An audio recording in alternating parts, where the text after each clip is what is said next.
1 Kings 3, Solomon marries Pharaoh's daughter, and Solomon made affinity with Pharaoh king of Egypt, and took Pharaoh's daughter, and brought her into the city of David, until he had made an end of building his own house, and the house of the Lord, and the wall of Jerusalem round about. Only the people sacrificed in high places, because there was no house built unto the name of the Lord until those days. Solomon asked to the Creator for wisdom, and Solomon loved the Lord, walking in the statutes of David his father.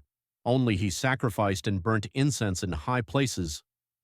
And the king went to Gibeon to sacrifice there, for that was the great high place. 1,000 burnt offerings did Solomon offer upon that altar. In Gibeon the Lord appeared to Solomon in a dream by night, and the Creator said, Ask what I shall give thee.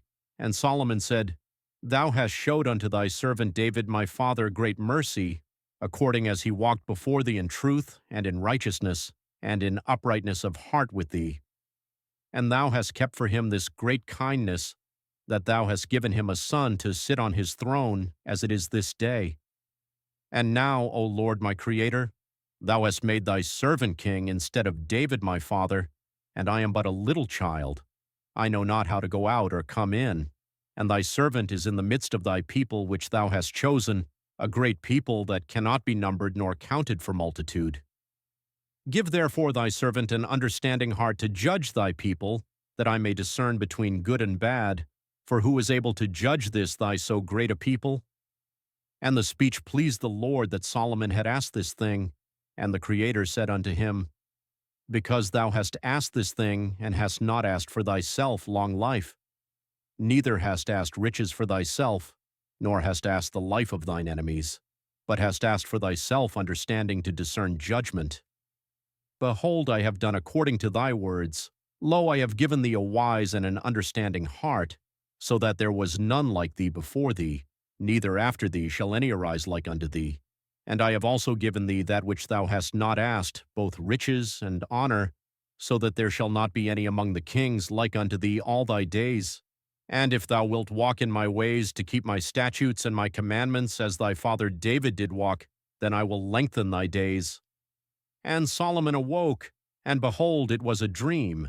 And he came to Jerusalem and stood before the ark of the covenant of the Lord, and offered up burnt offerings, and offered peace offerings, and made a feast to all his servants. Solomon judges the case of 2 women. Then came there 2 women that were harlots unto the king, and stood before him. And the one woman said, O my lord, I and this woman dwell in one house, and I was delivered of a child with her in the house. And it came to pass the 3rd day after that I was delivered, that this woman was delivered also, and we were together. There was no stranger with us in the house, save we 2 in the house.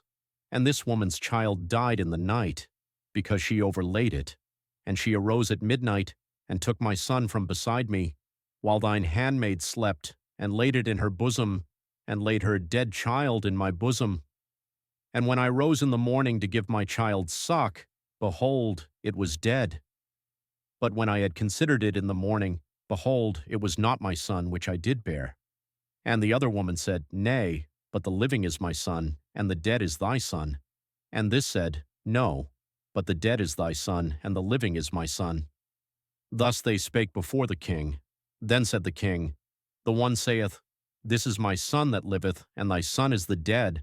And the other saith, Nay, but thy son is the dead, and my son is the living. And the king said, Bring me a sword.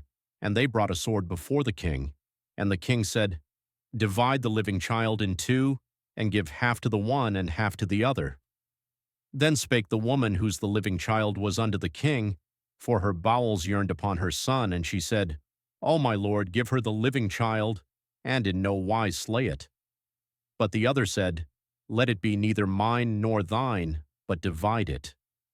Then the king answered and said, Give her the living child, and in no wise slay it. She is the mother thereof.